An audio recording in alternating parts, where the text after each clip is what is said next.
예, 10시 24분 지나고 있습니다. 지수 한번 보고 갈게요. 예, 오늘 낙폭이 크죠? 예, 어제 낙폭, 오늘 낙폭이 상당히 크게 나타납니다. 그동안 우리가 사실 올해 많이 올랐던 건 이제 감안을 하긴 해야 되는데요. 순간적으로는 어제 오늘 고통스럽습니다만 오늘의 흐름들이 시간이 가면서 오후에 이 상태 더 밀릴 가능성, 좁힐 가능성이 있지만요. 조금 좁힐 가능성도 염두에 두고 좁혀주기를 기대합니다. 신영목의 X10 시간입니다. 양궁에서 정중앙을 맞추면 X10의 점수를 획득하는 것처럼 투자의 시장에서 10배 이상의 수익을 소위 10배고의 꿈을 노리는 종목들을 발굴하는 시간이에요. 신영목 메리츠증권 광화문 금융센터 이사 함께합니다. 이사님 어서 오십시오. 안녕하십니까. 네, 조정은 있을 수 있고, 그죠? 네, 있을 거로 생각을 했고, 사실은, 일어나고 미국의 어떤 격돌이, 전혀 느닷없이 나온 것도 아니지 않습니까? 예측은 했었는데, 실제로 이제 낙폭이 굉장히 크게 나오면서, 어려움을 주고 있습니다. 이틀째 급락인데요. 네. 시장 대응 어떻게 해야 될까요? 항상 올라갈 때 이제 못 사던 분들이, 조정 언제 오냐, 조정 받으면 사야겠다라고 한 시기가 저는 지금 있다라고 보고 있고요. 근데 막상 또 이렇게 조정이 세게 오면, 이제 더 빠질까봐 시장이 당분간 안 좋을까봐 이제 못 사시는데 매수해서 쉽게 참여를 못 하시는데 근데 사실 지금 매크로한 분위기에서 만약에 기업 본질이 변한다고 하면은 당연히 그 들고 있는 회사들을 우리가 좀 포트는 좀 생각해 봐야겠지만 기업의 본질적인 내용이 변하지 않는 회사들이 시장 분위기를 인해서 조정을 많이 받는다면 적극적인 매수 타이밍이라고 보고 있습니다. 그래서 항상 전쟁 리스크는 보면은 우리가 러시아 우크라이나 전쟁 때도 마찬가지지만 항상 그 리스크가 발생된 시기는 어렵고 힘들지만 지나 보면 항상 그때가 매수 타이밍이었다는 게 맞았던 거고요. 예. 심지어 전쟁 관련돼서는 사실 전쟁 관련된 리스크는 우리나라가 항상 안고 있던 부분인데 과거에 연평도 사태 때도 포격 사태 때도 그때도 우리나라 장이 일주일 만에 회복됐거든요. 네. 그렇기 때문에 물론 지금 이런 이란과의 전쟁이 얼마나 장기화 된다, 단기가 끝난다 이런 많은 예측들이 있지만 중요한 건 이미 주가는 충분히 지수와 주가는 반영되고 있다. 왜냐하면 항상 주식은 선반영이니까. 그렇게 본다고 하면은 우리가 그동안에 눈여겨왔던 종목들이 조정을 받는다면 적극적으로 좀 매수세에 가담해야 되는 그런 시기가 오고 있다. 이렇게 말씀드리고 싶습니다. 네. 펀더멘탈이 달라진 게 이제 없다는 말씀이시고요. 네. 그러면 이전에 이제 사실은 전쟁 리스크를 좀 제거했을 경우에 시장에 대한 우리 어떤 정책적인 뒷받침, 그다음에 반도체를 중심으로 한 실적 성장 이런 거, 또 정부의 추가적인 정책하면서 이제 코스닥 쪽에 대한 기대감들을 이전에도 우리가 좀 얘기했잖아요. 그 시각도 여전히 유효한 건가요? 오히려 그래서 3월에는 좀 꼭 코스닥 종목이라기보다도 중소형주가 저는 좀 우리가 눈여겨봐야 된다. 왜냐하면 지금 오늘도 시장 분위기 때문에 많이 빠지기 있긴 한데 이런 말이 있지 않습니까? 정부 정책에 반하지 말라는. 예, 분명히 정부에서도 향후에는 코스닥을 3천 코스닥까지 만들겠다는 이런 이런 거에 대한 어떤 그 의지를 분명히 얘기했고요. 그에 따라서 정부의 어떤 이런 방침에 따라서 그 대형 기관에서도 그에 따른 어떤 일정을 가지고 그에 호응하는 어떤 여러 가지 그 상품들이 나오고 있거든요. 대표적으로 지금 화면 보시면 아시겠지만 삼성 액티브 자산운용이라든지 타임폴리오라든지 하나자산운용에서 액티브 ETF 이게 최초로 만들어지는 겁니다. 코스닥.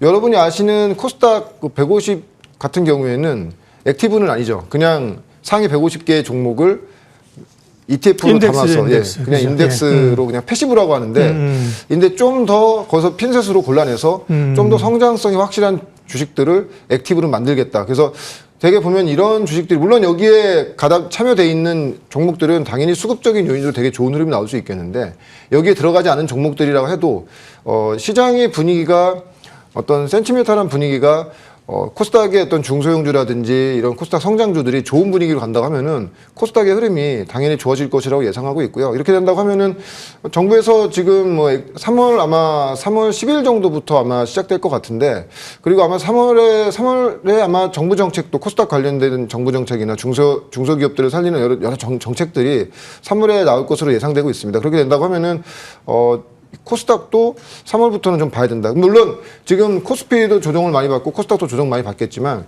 일단 코스피의 대형주들이 어느 정도 자리 잡는 그런 흐름이 나온다면 3월 이후에는 코스닥의 어떤 좀 좋은 흐름이 좋은 흐름이 나오지 않을 것인가 이렇게 좀 예상하고 있습니다. 네, 오늘의 또 엑스텐 기업 이야기하겠습니다.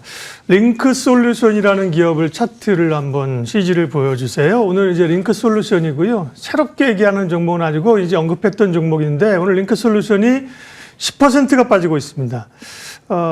괜찮다는 의미입니다. 오늘 10% 오른 게 오히려 부담스럽고 그죠? 이렇게 조정이 있는 것이 이 10배를 꿈꾸는 중소형주를 발굴하는 거기 때문에 오늘 주가에 연연할 필요가 없다는 말씀을 드리는 거고요. 키워드를 말씀드리면 3D 프린터를 제조하는 이제 기업이고요. 대전 공장 신축 증설, 하반기 또 현대차의 제품 공급 이런 게 이제 키워드입니다. 링크 솔루션 기업 현황하고 최근의 변화들 다시 말씀해 주십시오. 최초에 소개시켜 드렸던 가격대가 한 6만 원대였던 것 같고요. 네. 그 이후에 이제 주가 상당히 좋았죠. 그래서 거의 목표가 10만 원 말씀드렸는데 한 9만 3천 원까지 갔었던 것 같고요. 링크 솔루션은 제가 지난달 2월 24일 본사 방문해서 대표이사님 만나고 또 기업의 향후의 어떤 그 성장성에 대해서 좀 자세하게 좀 듣고 왔고요. 네. 그래서 지금 보면은 이런 주식들, 그러니까 시장 분위기 때문에 그냥 억울하게 빠지는 종목들은 지금부터는 우리가 좀 관심 있게 보면서 매수세에 가담해도 된다. 일단 가장 중요한 것은 링크솔루션 같은 3D 프린팅 같은 업체들이 과거에 계속 말씀드리지만은 이 피규어 정도 만들거나 아니면 샘플 정도 만드는, 그래서 과거에 한 7, 8년 전인가요? 그때 3D 프린팅 엄청 한번 이 산업적으로 한번 이 테마를 탄 적이 있는데 그게 산업화로 나오지 못했던 것이죠. 근데 이제부터 산업화 전 분야에 쓰일 정도로 소재라든지 어떤 이 부품의 어떤 형태라든지 이런 거에 상관없이 3D 프린팅으로 재현해낼 수 있는 영역들이 굉장히 많은 부분이 생기고 있습니다. 그래서 아마 향후에는 3D 프린팅이 쓰이는 그런 부품들이 굉장히 많을 것으로 판단되고 있고, 특히 제가 본사에 가서 보면서 좀 약간 놀랐던 게 뭐냐면 앞으로는 기존의 주물이라든지 금형이라든지 뭐 판금을 주물식으로 만들어가지고 금형식으로 만들어서 만들었던 이런 제조에서 3D 프린팅으로만 만들 수밖에 없는 그런 부품들이 나온다는 겁니다. 그것이 주로 이제 첨단 부품, 로봇이라든지 아니면은 데이터 센터에 쓰이는 콜드 플레이트에 쓰인다든지 최근에 지금 링크 솔루션 같은 경우에는 그 뉴스에도 나왔지만 우주항공 분야에도 지금 그 부품들이 지금 들어가고 있거든요. 왜 그게 쓰이느냐? 지금 뭐 화면 보시면 아시겠지만 로봇도 우리가 뭐 지금 액추에이터라든지 감속기가 굉장히 주목받고 있긴 한데 로봇도 결론적으로는 오랜 시간을 구동하기 위해서는 경량화를 해야 됩니다. 그러려면은 그 안쪽에 있는 뼈대나 골격 같은 이런 레이어들을 안을 비워줘야 되는데 지금 현행 갖고 있는 어떤 제조업의 기술로는 그건 되지는 않죠. 깎아낼 수는 없지 않습니까? 중간에. 그렇죠, 예. 근데 차라리 만들 때부터 애초부터 3D 프린팅으로 만들면 그 중간중간을 비우면서 그 안에 부품을 채울 수가 있고요. 그리고 가드란 선도 다 넣을 수 있기 때문에 향후에는 3D 프린팅의 사용 범위가 굉장히 넓어진다. 근데 중요한 것은 3D 프린팅의 사용 범위, 다시 말씀드리지만 3D 프린팅으로만 만들 수밖에 없는 그런 부품들이 계속 나온다는 것이죠. 근데 여기서 한 가지 더 중요한 포인트는 뭐냐면 그것을 만들 수 있는 회사가 지금 대한민국에서는 링크 솔루션이 유일하다. 그러니까 병목 현상이 생긴다는 거죠. 그래서 지금 중국에서는 이미 BLT라는 회사가 굉장히 지금 잘하고 있습니다. 이 분야에서 로봇이라든지 방산 분야에도 굉장히 많이 쓰이고 있고, 그래서 시가총액 기준으로 한 6조에서 한 7조 정도 하는데 PER 기준으로 했을 때 한 7, 80회 정도 지금 받고 있는 상태인데 중국은 근데 사실은 배제죠. 우리나라 중국 제품을 갖다 쓸 수는 없는 것이고, 글로벌리하게 봤을 때도 미국이 한 두 회사 정도, 독일에 회사가 하나 정도 있는데, 근데 우리가 어떤 이런 부품류에서 봤을 때 방산이라든지 앞으로 이 방산이라든지 데이터 센터에 쓰이는 첨단 소재 부품에 많이 쓰일 건데 다른 나라 제품을 쓸 가능성은 굉장히 낮다. 왜냐하면 내재를 해야 된다는 것이죠. 그렇게 된다고 했을 때는 링크 솔루션의 향후에 적용 부품 범위가 넓어지면 넓어질수록 링크 솔루션에 들어올 수 있는 오더들이, 전방 기업들의 오더들이 많을 수밖에 없다고 보고 있고, 그래서 지금 보면은 대전에 지금 3D 파운드리를 만들고 있습니다. 여러분 아시겠지만 파운드리 지금 우리 비메모리 파운드리 이제 TSMC 하는 그런 파운드리로 보시면 될 것 같고요.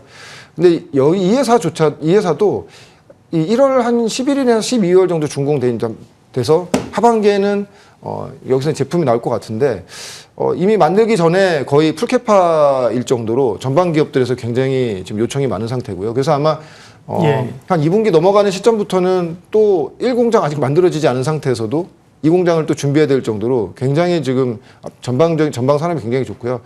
참고로 지금 대전에 있는 그 3D 파운드리 공장이 만들어지면 중국을 제외한 전 세계에서 가장 큰 규모입니다. 어느 정도의 규모, 그만큼 규모를 굉장히 크게 가는 규모의 경제로 가는 것이고요. 그렇게 된다고 하면 지금 화면 보시면 아시겠지만 처음에는 3D 프린터를 팔아서 돈을 벌고 그 위쪽에는 3D 파운드리를 직접적으로 해서 전방 고객사들의 부품들을 만들어주고요. 궁극적으로는 3D 프린트를 제조하는 것이죠. 현대라든지 삼성이라든지 이런 대기업들이 결론적으로는 3D 파운드리를 만들 때 그 노하우를 제공하면서 거기서 로열티를 받는 구조로 가는. 근데 그것이 이런 비즈니스 모델 구조를 갖고 있는 링크 솔루션은 국내에서 유일한 기업이라고 볼 수 있고 그렇기 때문에 지금 대체성이 없는 종목으로 보시면 됩니다. 그래서 실질적으로 산업화를 해서 상업화까지 성공해서 매출까지 발생되는 그런 구조로 가는 회사는 링크 솔루션이 뭐 글로벌리하게도 거의 중국을 제외하고는 찾아보기 드문 회사이기 때문에 이렇게 조정을 받을 때 우리가 좀 적극적으로 이제 매수 구간으로 보셔도 된다 이렇게 생각하고 있습니다. 3D 프린터를 판매를 하다가 파운드리라고 하는 건 우리 반도체에서 많이 쓰는 용어잖아요. 이제 공장을 가지고 주문한 물건을 만들어 주는 거잖아요. 이제 3D 프린팅, 파운드리 제조해 주는 사업까지 한다는 얘기고요. 한 가지 이제 늘 오해가 있을 수 있는 게 3D 프린터 그리고 3D 무슨 반도체 최첨단 반도체도 아니고 3D 프린팅 파운드리를 만들어져서 매출이 일어나는데 이익성이 나오나요? 돈이 되나요? 이런 궁금증이 있을 수 있잖아요. 이익이 굉장히 많이 남을 수밖에, 마진이 많이 남을 수밖에 없습니다. 그래요? 왜냐하면 이 회사에서만 만들 수밖에 없거든요. 그러면 결론적으로는 마진율은 30%에서 40%그 이상도 될 수 있습니다. 왜냐하면 우리가 지금 그 엔비디아 같은 경우에는 GP 마진이 지금 70% 80%라고 하는데 그걸 비싼지 뻔히 알면서도 살 수밖에 없는 게 왜 음료 계좌 맡기로 살 수밖에 없는 이유는 뭐냐? 사야 되기 때문에. 예. 적인 위치에 있다는 맞습니다. 거죠. 강조드리지만 향후에 3D 프린팅으로 만들 수 있는 첨단 부품들이 기존에 있는 제조상에서 만들 수 없는 제품들을 3D 프린팅으로 구현되기 때문에 그에 따른 마진율은 높을 수밖에 없다. 그렇게 말씀드리고 싶습니다. 링크 솔루션 가격 전략 좀 알려주십시오. 네. 처음에 한 10만 원 정도 목표가를 잘 드렸는데요. 뭐 아무리 생각해도 올해는 물론 한 매출액 기준으로 했을 때는 한 250억에서 300억 정도 매출 발생하면서 흑자 전환 될 것 같고 내년부터가 이제 본격적으로 파운드리가 돌아가면서 흑자 구조로 가는 그런 회사이기 때문에 근데 사실 지금 갖고 있는 기술이라든지 구현되어 있는 기술이라든지 향후의 성장성을 봤을 때는 뭐 시가총액 지금 현재 기준으로 봤을 때는 6천억까지도 너무 그렇게 부담되는 구간이 아니라고 보고 있습니다. 그렇게 된다고 하면은 목표가는 한 12만 원 정도 지금 오늘 가격 기준으로 했을 때는 한 7만 원 정도로 손절가를 보고 단기적으로 접근하셔도 물론 당연히 중장기로 보셔야겠지만 큰 부담 없는 가격대라고 좀 생각하고 있습니다. 네. 링크 솔루션 얘기해 주셨고요. 말씀해 주셨던 그동안에 이제 엑스텐 종목들, 기업들이 많고 수익이 좋은데요. 다는 못하고 몇 개만 좀, 제가 하는 것 좀 한번 팔로우업 해 주세요. 네. 시어스 테크놀로지는 계속 목표가를 올려서 지금, 660% 수익이고요. 하나 에어로스페이스도 이제, 이란 전쟁이 나오면서 지금 이제 더 주목을 받고 있는 거고, 산일전기, 또 한미 반도체도 최근에 올랐었죠. 네. HEM 파마 이런 쪽. 이 중에서 뭐 조금 혹시 뭐 잘 가는 거 말고 조금 이렇게 코멘트 해 주실 기업 있으면. 최근 뭐 조정 많이 받고 있는 HM 파마도 너무 투자하시기에 좋은 기회라고 보고 있습니다. 뭐 유통 물량이 많지 않아서 호가가 얇기는 한데 밑에 이런 구간에서 시장이 어려울 때 사실 이렇게 밑에 받쳐놓고 조금씩 관심 있는 분들은 매수를 하셔도 시가총액 기준으로 했을 때는 아직까지는 개인적으로는 절대적인 저평가라고 보고 있기 때문에 이런 주식들도 접근해 보셔도 좋다 이렇게 말씀드리고 싶습니다. 네, 사실 뭐 어려울 때 이럴 때 이제 좋은 기업이 더 빛을 발하는 거고요. 그런 기업들을 살 수 있는 기회들이 이제 온다는 거죠. 신영목의 엑스텐 메리츠증권 광화문 금융센터 신영목 이사님 오늘 함께했습니다. 고맙습니다. 고맙습니다.